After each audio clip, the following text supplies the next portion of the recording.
사무엘하 12장 1절에서부터 15절입니다. 사무엘하 12장 1절에서 15절. 여호와께서 나단을 다윗에게 보내시니 그가 다윗에게 가서 그에게 이르되 한 성읍에 두 사람이 있는데 한 사람은 부하고 한 사람은 가난하니 그 부한 사람은 양과 소가 심이 많으나 가난한 사람은 아무것도 없고 자기가 사서 기르는 작은 암양 새끼 한 마리 뿐이라. 그 암양 새끼는 그와 그의 자식과 함께 자라며 그가 먹는 것을 먹으며 그의 잔으로 마시며 그의 품에 누움으로 그에게는 딸처럼 되었거늘 어떤 행인이 그 부자에게 오매 부자가 자기에게 온 행인을 위하여 자기의 양과 소를 아껴 잡지 아니하고 가난한 사람의 양 새끼를 빼앗아다가 자기에게 온 사람을 위하여 잡았나이다 하니 다윗이 그 사람으로 말미암아 노하여 다단에게 이르되 여호와의 살아계심을 두고 맹세하노니 이 일을 향한 그 사람은 마땅히 죽을 자다. 그가 불쌍히 여기지 아니하고 이런 일을 행하였으니 그 양 새끼를 4배나 갚아주어야 하리라 한지라. 다단이 다윗에게 이르되 당신이 그 사람이라. 이스라엘의 하나님 여호와께서 이와 같이 이르시기를 내가 너를 이스라엘 왕으로 기름 붓기 위하여 너를 사울의 손에서 구원하고 내 주인의 집을 내게 주고 내 주인의 아내들을 내 품에 두고 이스라엘과 유다 족속을 내게 맡겼느니라. 만일 그것이 부족하였을 것 같으면 내가 내게 이것저것을 더 주었으리라. 그러한데 어찌하여 내가 여호와의 말씀을 업신여기고 나 보기에 악을 행하였느냐. 내가 칼로 햇사람 우리아를 치되 암몬 자손의 칼로 죽이고 그의 아내를 빼앗아 내 아내로 삼았도다. 이제 내가 나를 업신여기고 햇사람 우리아의 아내를 빼앗아 내 아내로 삼았은즉 칼이 내 집에서 영원토록 떠나지 아니하리라 하셨고 여호와께서 또 이와 같이 이르시기를 보라 내가 너와 내 집에 재앙을 일으키고 내가 내 눈앞에서 내 아내를 빼앗아 내 이웃들에게 주리니 그 사람들이 내 아내들과 더불어 백주에 동침하리라. 너는 은밀히 행하였으나 나는 온 이스라엘 앞에서 백주의 일을 행하리라 하셨나이다 하니 다윗이 나단에게 이르되 내가 여호와께 죄를 범하였노라 하매 나단이 다윗에게 말하되 여호와께서도 당신의 죄를 사하셨나니 당신이 죽지 아니하려니와 이 일로 말미암아 여호와의 원수가 크게 비방할 거리를 얻게 하였으니 당신이 낳은 아이가 반드시 죽으리이다 하고 나단이 자기 집으로 돌아가니라. 아멘. 오늘 읽은 이 본문은 약간 좀 무시무시하죠. 약간 좀 무시무시합니다.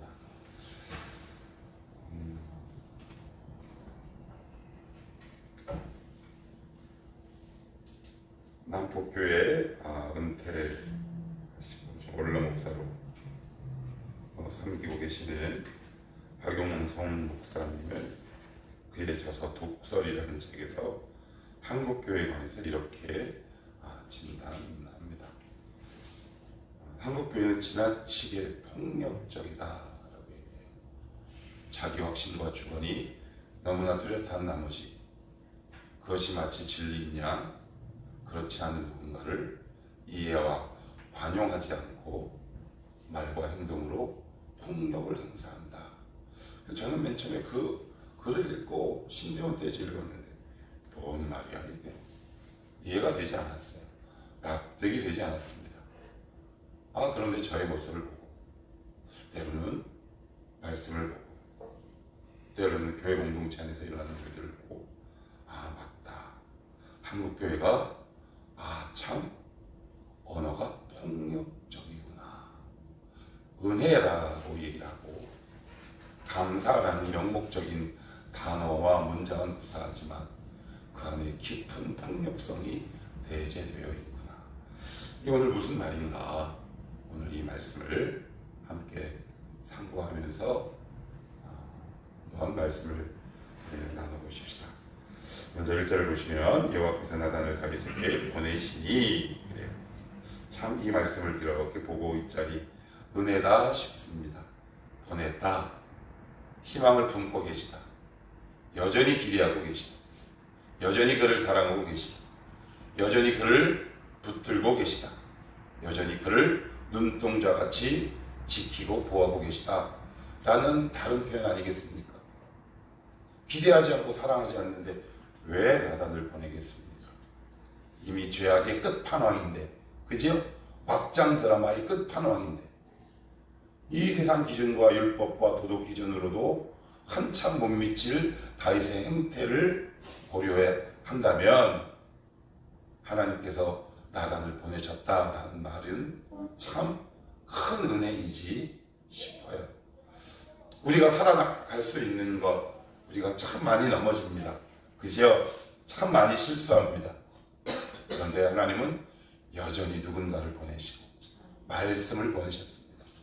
그래서요, 저와 여러분이 이 자리에 올 수 있었지 싶습니다.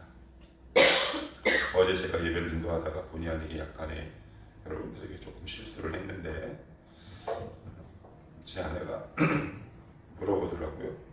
갑자기 노래를 하는데, 찬양을 하는데 당신 목소리가 들리지 않아서. 그래서 당신 무슨 안 좋은 일 있냐고. 그래서 내가 아이고 속으로 마누라야 뭘 안 좋은 일이야 확 이러려다가 그냥 예배를 인도를 하는데 그냥 참 감사하다 싶었어요. 그리고 조금 눌렀어야 되는데 예배를 인도하는 인도자로서 조금 부족했다 싶습니다. 우리가 살아갈 수 있는 단 하나의 이유가 이거지 않을까 싶어요. 끊임없이 우리를 향해 호의를 베푸시고 보내시는 하나님의 사랑. 이 보내셨다라는 말이 다윗에게는 얼마나 감사한 일인지 몰라요. 안 보냈으면 어쩔 뻔했어요. 나단을 안 보냈으면 어쩔 뻔했어요. 그것이 죄인지도 모르고 그냥 흘러가다가 죽었지 않았겠습니까? 그래서 제 원고에 이렇게 한번 적어봤어요. 여러분 어떤지 모르겠어요. 하나님 참 제 인생에 간섭해 주셔서 감사합니다. 저를 귀찮게 해주셔서 감사합니다. 제 인생에 개입해 주셔서 감사하고 저에게 반복해서 말씀해 주시니 감사합니다. 그냥 이 고백이 이렇게 나오더라고요. 비단 이 고백이 저의 그 고백뿐만 아니라 여러분들에게도 동일한 고백이 아니겠습니까? 우리가 살아갈 수 있는 그 이유. 오늘도 하나님이 나에게 말씀을 보내시네. 나에게 누군가를 보내시네. 그래서 살아갈 수 있는 이유다. 참 감사하다. 조금 더 그 안으로 들어가 보십시다. 그래서 이제 나단이 이런 이야기를 해요. 어떤 사람이 있는데 어린 암양 한 마리가 있는데 얼마나 소중한지 그에게 전부 다다. 심지어 친구도 될 수 있고 마누라도 될 수 있고. 왜? 암양 딱 한 마리니까. 그죠? 그게 전부 다예요. 그런데 어떤 부자가 있는데 그 사람은 양이 많은데 한 손님이 지나갔는데 갑자기 이 부자놈이 그 어린 양, 암양 한 마리 있는 사람 거를 탁 빼앗아다가 그 나그네를 대접했으면 어쩌면 좋을까? 딱 그랬더니 5절 말씀 같이 한번 해볼까요? 시작. 다윗이 그 사람으로 말미암아 노하여 그래요. 노했다 그래요. 저는 예전부터 이 말씀이 되게 이상했어요. 여러분, 왜 우리 속담에 이런 속담 있죠? 도둑이 그래요. 왜 그런 거 있어요. 집안 식구들끼리 저희 집도 그렇고 우리 목사님네 분도 그렇고 유종숙 집사님도 아마 그럴 거예요. 누가 분위기가 안 좋으면 공기의 흐름으로 금방 알아요. 여보 무슨 일이 있어? 다윗은 지금 한 가지 죄만 지은 게 아니잖아요. 살인교사, 너무 많지요. 그러면 그 시각에 나단이 싹 찾아와서 뭔가 비유를 싹 해요. 그러면 대충 알아야 돼. 찔려. 아니면 이렇게 해야 돼. 나단이 얘기할 때 다윗이 슬그머니 꽁무니를 빼더라. 뭐 이렇구나. 그런데 다윗은 정말 몰라요. 어느 정도로 몰랐냐? 그 이야기를 듣고 화가 날 정도로 모릅니다. 이게 뭘까요? 이게 뭘까요? 모르니까 나단이 7절에 다윗에게 이렇게 이야기합니다. 7절입니다. 시작. 나단이 다윗에게 이르되 당신이 그 사람이라. 너야 이 자식아. 이렇게 얘기합니다. 왜 이런 일이 다윗에게 일어났을까요? 우리는 쉽게 이 다윗에게 이렇게 접근해요. 그래, 은혜 가운데 떨어졌지. 맞아요. 그러면 은혜 가운데 멀어졌다는 건 과연 뭘까요? 어제 말씀을 준비하다가 문득 이런 생각이 듭니다. 제가 여러 차례 한번 저의 경우를 말씀을 드렸던 것 같은데, 저희 아내가 참 이 말을 저에게 자주 했어요. 천상천하 유아동전. 부처가 하는 말이에요. 하늘 위 하늘 아래 나는 독특한 사람이다. 그게 뭐냐? 이 세상에 나는 홀로 존재하는 거죠. 하나님 음성 아니면 안 들어요. 제가 나는 하나님의 음성을 듣는다는 이유로 제 아내에게 얼마나 언어적 폭력을 행했는지 몰라요. 당신은 하나님을 몰라. 제가 쉬는 초에 저희 아내에게 뭐라고 했는지 아세요? 나는 하나님을 알고 당신은 하나님을 몰라. 지금은 제가 이렇게 얘기해요. 여보, 하나님을 참 모르겠어. 참 모르겠다. 그래서 가슴을 칠 수밖에 없는 것 같다. 저는 자기 객관화가 결여된 사람이었어요. 자기 주관화가 일어나. 왜 그런가 여러분 아세요? 자기만 모르는 공공연한 비밀.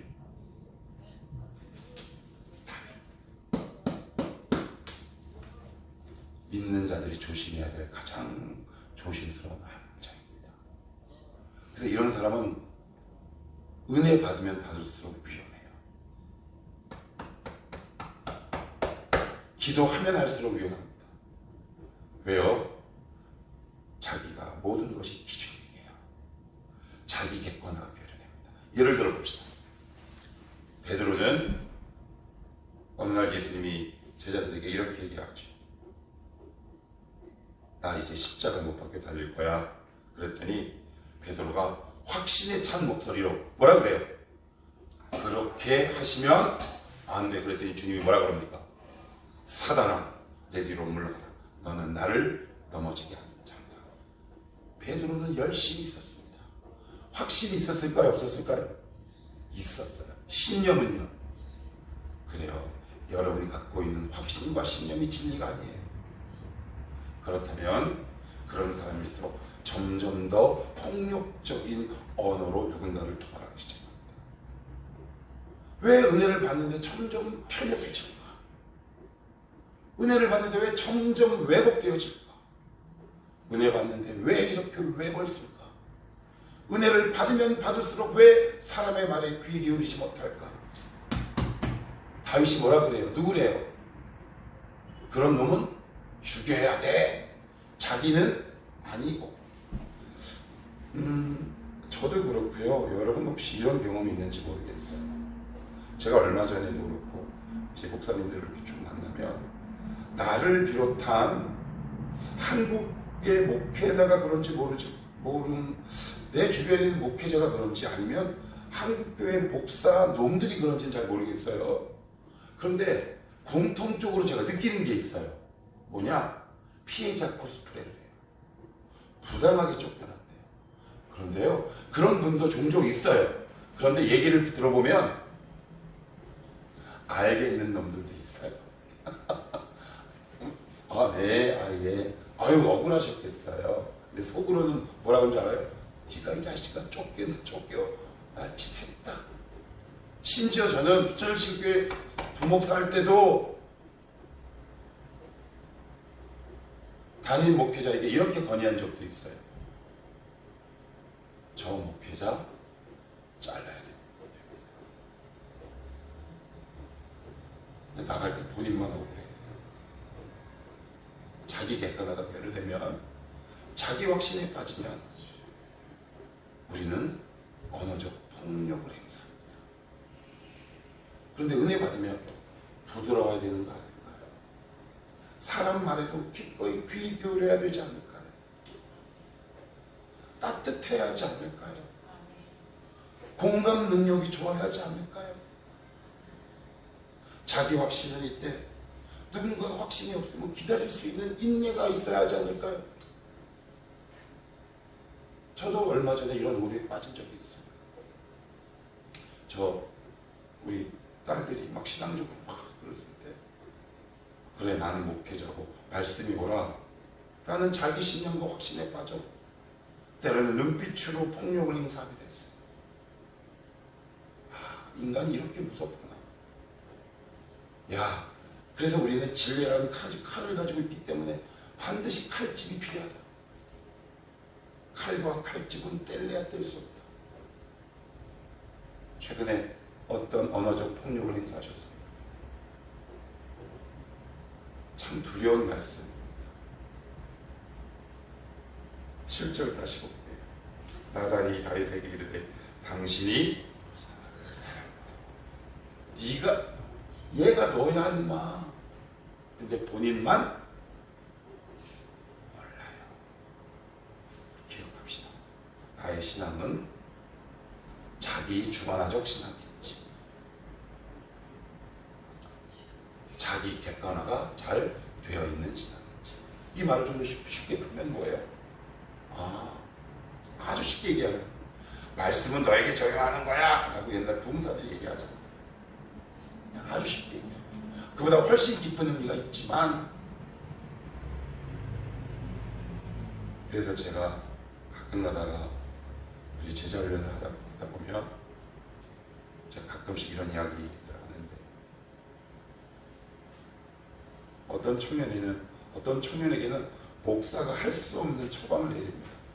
너는 오늘 가서 술을 먹고 내일 해장할 때 나한테 전화해. 이 목사입니까? 아니면 마귀입니까? 마귀죠? 왜 목회자가 이 이야기를 해야 하나요? 왜 제가 그런 이야기를 할까요? 저희가 뭘까요? 네가 너를 돌아볼 수 있길 바란다. 그래서 예전에 제 전화할 때 한 청년이 제가 그런 이야기를 했어요. 넌 자식은 너무 율법적이야. 네 잘난 맛에 살아 이 새끼야. 모태신앙이면 뭐해. 신랑도 곁불도 없는 게 충격이 된다. 어느 날 저에게 와서 그 녀석 엄마 아빠가 다 부르더니 아무개야, 아무리 봐도 엄마 아빠가 너를 율법적으로 키운 것 같다. 은혜라고 말을 하지만 그것이 누군가에게는 폭력이 될 수 있다는 사실을 말씀 가운데 깊이 새겨야 진리를 가지고 있다는 명목으로 누군가에게 언어적인 폭력을 행사하지 않을 수 있다. 다윗이 오늘 뭐라 그래요? 그를 죽여라. 죽여라. 자기 일이라고 생각하면 얘기할 수 있을까요? 이 본문은 단순히 다윗이 기도 안 했다 라는 차원의 간단한 문제가 아니다. 한국교회가 그렇잖아요. 진리를 가지고 있다는 확신 가운데 얼마나 많은 언어적 폭력을 행사합니다. 정광훈이라는 자가 얼마나 무서운 언어적 폭력을 행사하고 있습니다. 그게 과연 목사이겠습니까? 안타까운 거죠. 안타까운 거죠. 은혜를 받는 것이 두려운 사람이 안 됐으면 좋겠습니다. 은혜를 받으면 더 따뜻한 우리가 되십시다. 은혜를 받으면 받을수록 더 관용적인 사람이 되십시다. 은혜를 받으면 받을수록 누군가에게 귀를 기울이는 조금 더 유연하고 탄력적인 영혼의 설자가 되십시오. 그것이 바로 예수 그리스도의 심장이요 주님의 마음 아니겠습니까? 그랬더니 이제 무시무시한 말로 나단이 다윗에게 이야기합니다. 8절 시작. 내 주인의 집을 내게 주고 내 주인의 아내들을 내 품에 두고 이스라엘과 유다 족속을 내게 맡겼느니라. 그래, 다윗이 이룰 수 없고 가질 수 없는 것을 가진 거예요. 쉽게 얘기하면 내 힘으로 도저히 가질 수 없는 것들을 가지게 하셨다. 제가 이 교회 저는 자격이 없어요. 이건 립 서비스가 아니에요. 전 자격이 없어요. 그런데 오늘 주님이 여기 보면 이렇게 그래요. 유다 족속을 내게 맡겼다 그래요. 왕이면 가졌다 이래야 되잖아요. 아니면 내게 주었다 라고 얘기했잖아요. 내 맡겼다. 너는 청직이다. 네 거 아니야? 맞습니다. 주님이 베드로에게 이렇게 말씀하시잖아요. 내 양을 먹이라. 이 양이 아니라 내 양을 먹이라. 우리에게 주신 모든 것이 그 소유권이 주님께 있음을 고백합시다. 내 건강, 인생, 삶, 하나님 건강도 저에게 맡겨주셨습니다. 물질도 맡겨주셨습니다. 하나님 이 모든 시간, 물질, 이 모든 것들 건강한 청직의 사명을 감당하다가 천국 가게 하옵소서. 그 고백이 우리 가운데 있기를 원하고요. 자, 11절. 참 이거는 무서운 말인데 그래도 읽어봅시다. 11절 시작. 여호와께서 또 이와 같이 이르시기를 보라 내가 너와 내 집에 재앙을 일으키고 내가 내 눈앞에서 내 아내를 빼앗아 내 이웃들에게 주리니 그 사람들이 내 아내들과 더불어 백주에 동침하리라. 여러 신학적인 접근법들이 있어요. 근데 아침이라 너무 어렵고요. 저는 이렇게 이 말씀을 이해하고 싶어요. 다윗을 향한 기대가 너무 크셨어요. 기대가 큰 자녀에게 실망하면 회초리가 센 벌이거든요. 그리고 두 번째, 철저하게 대가를 치르게 하세요. 그래야 동일한 죄를 짓지 않아요. 그래서 열왕기 앞부분 1장에 보시면 다윗이 나이가 먹으면 몸이 차져요, 뜨거워져요? 차지죠. 그래서 어린 예쁜 소녀 하나를 침실에 들여보내요. 다윗에. 그랬더니 다윗이 동침하지 아니하는지라. 왜 그럴까요? 여기서 교훈을 얻은 거예요. 우리는 대가를 치러야 돼요. 용서를 하세요. 아시죠? 우리 잘 안 변하는 거 이렇게 뭔가 이렇게 찔려고 맛보고 해야 하는 거, 그죠? 왜? 그래야 그 짓거리 다시 안 해요. 그래야 그쪽에 다시 안 해요. 이젠 똥인지 된장인지 구분이 확실해요. 우린 그만큼 참 연약하고 악합니다. 모르겠어요. 저는 그래요.